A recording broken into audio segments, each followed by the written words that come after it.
At the Shangri-La Dialogue in Singapore, India's Chief of Defense Staff, General Anil Chauhan, made a rare admission. India suffered initial air losses in the May 2025 conflict with Pakistan.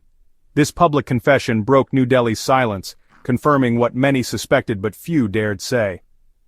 By calling it a tactical mistake, General Chauhan reframed the narrative, acknowledging a setback but projecting an image of a military willing to learn. Pakistan, meanwhile, had already claimed victory, announcing the downing of multiple Indian jets. While Chauhan denied the scale of Pakistan's claims, his admission lent credibility to Islamabad's version of events. This was the first time since 1971 that an Indian official confirmed an aircraft lost to Pakistan. The moment forced India to confront the realities of modern warfare, where even the best technology is vulnerable. For India, it was a bitter lesson, demanding a reevaluation of its military preparedness and tactics. The conflict's spark was a brutal attack in Kashmir on April 22, 2025, killing 26 tourists and igniting outrage across India. New Delhi blamed Islamabad, vowing swift retribution and launching Operation Sindoor, targeting sites inside Pakistan. Pakistan, anticipating retaliation, activated its air defenses and moved assets into position. Both sides braced for escalation, and when fighting erupted it was swift and intense, lasting just 4 days. Over 70 people died in missile, drone and artillery exchanges across the line of control. India claimed to have killed over 100 fighters. Pakistan reported dozens of civilian casualties.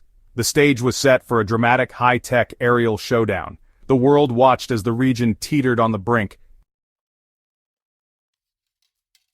Pakistan's edge in the air battle came from its investment in Chinese technology, especially the J-10C fighter jet and PL-15E long-range missile. The PL-15E's range allowed Pakistani pilots to strike Indian jets before being detected. But the real game-changer was Pakistan's use of Airborne Early Warning and Control (AEW&C) aircraft, which provided a complete picture of the airspace. These eyes in the sky guided J-10Cs to their targets, creating a seamless kill chain.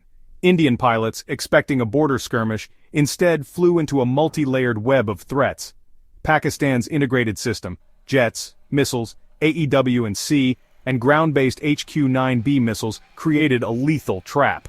The result: India's technological edge was neutralized before the fight began.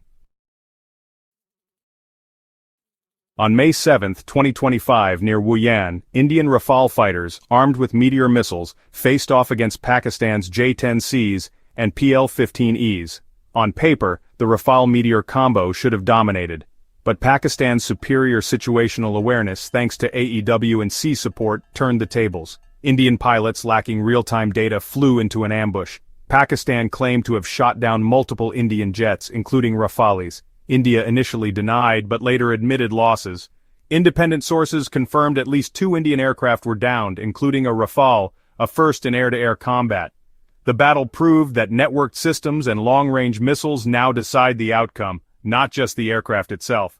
Pakistan's mastery of this technological symphony delivered a stunning upset. India was left to reckon with the limits of its platform-centric approach. The May 2025 clash was a turning point for modern air warfare. It marked the first time a Chinese-designed jet defeated a top-tier Western fighter in combat, boosting China's reputation as an arms supplier. The conflict showed that battles are now won by networks, sensors, data links, and long-range missiles, not just by dogfights. Pakistan's use of AEW&C aircraft and integrated systems gave it a decisive edge. For India, the losses exposed gaps in doctrine and the need for better integration and countermeasures. Both nations emerged changed, Pakistan emboldened, India determined to modernize. The skies over Kashmir became a proving ground for 21st century warfare.